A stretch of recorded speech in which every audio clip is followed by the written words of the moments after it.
അവളെ ഇങ്ങനെ വിട്ടാ പറ്റില്ല. നമ്മുടെ കുടുംബത്തെ തന്നെ അവളില്ലാതാക്കും. അവളെ ഒതുക്കി നിർത്തിയില്ലെങ്കിലേ അശ്വതി ചേച്ചിക്കും എനിക്കും പ്രശ്നമാവും. ഞാനും അത് ആലോചിച്ചു ശ്രേയ.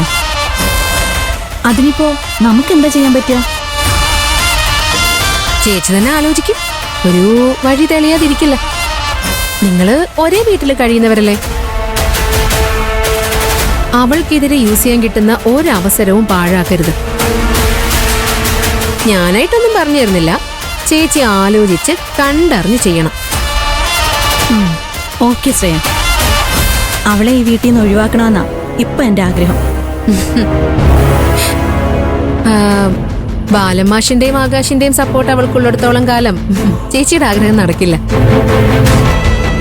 അതുകൊണ്ടേ അവരിൽ നിന്ന് അവൾക്ക് കിട്ടുന്ന സ്നേഹവും സപ്പോർട്ടും കുറച്ചു കൊണ്ടുവരണം.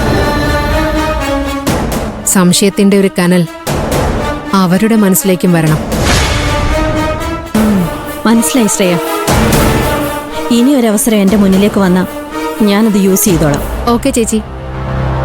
ആ രമേശ് ചേട്ടനില്ലേ അവിടെ? ഉണ്ട്, മേലെഴുതാൻ പോയതാ. രമേശ് ചേട്ടനോട് എന്റെ അന്വേഷണം പറയണം. മെമ്പർ ആവാൻ പോവല്ലേ? പറയാൻ ശ്രേയ. ശരി ചേച്ചി. പറഞ്ഞതൊക്കെ ഓർമ്മയുണ്ടല്ലോ? ഉണ്ട് ശ്രേയ. എന്നാ ഞാൻ പിന്നെ വിളിക്കാം. ഓക്കെ ശ്രേയ.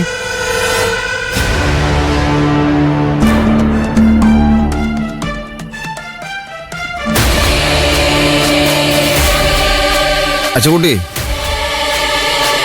നാളെ മുതൽ ഫീൽഡ് വർക്ക് തുടങ്ങണം. അണികളുടെ എല്ലാം കൂടെ നിന്നാലേ അവന്മാർ പണിയെടുക്കും. ഓരോ വോട്ടർമാരുടെയും ചെവിയിൽ രമേശ് പായിപ്പാടിന്റെ കഴിവും പ്രവർത്തന പാഠവും ഒക്കെ എത്തിക്കാൻ അണികൾക്ക് മാത്രമേ പറ്റൂ.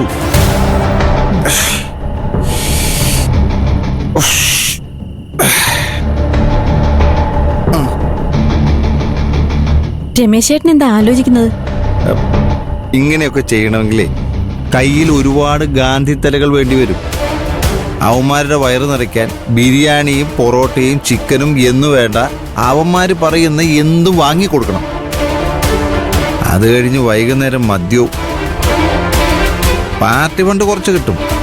അതുകൊണ്ട് മാത്രം കാര്യമില്ല, കയ്യിൽ നിന്ന് കുറച്ച് കാശ് ചെലവാകും. അതിനിപ്പോൾ എന്ത് ചെയ്യണമെന്നാണ് ഞാൻ ആലോചിക്കുന്നത്. അമ്മാവനോട് ചോദിച്ചാൽ ചൂരിലെടുക്കും. നാട്ടിലെ പലിശക്കാർക്കാണ് എന്നെ വിശ്വാസമില്ല. രാഷ്ട്രീയം നല്ലൊരു ബിസിനസ്സാ. ഇലക്ഷൻ ടൈമിൽ കുറച്ച് കാശ് വാരി എറിഞ്ഞാ അത് കഴിഞ്ഞ് ഇരട്ടി വാരാ. എന്തെങ്കിലും വഴിയുണ്ടാക്കാൻ രമേശ് ചേട്ടാ, ടെൻഷൻ ആവണ്ട. ആണോ?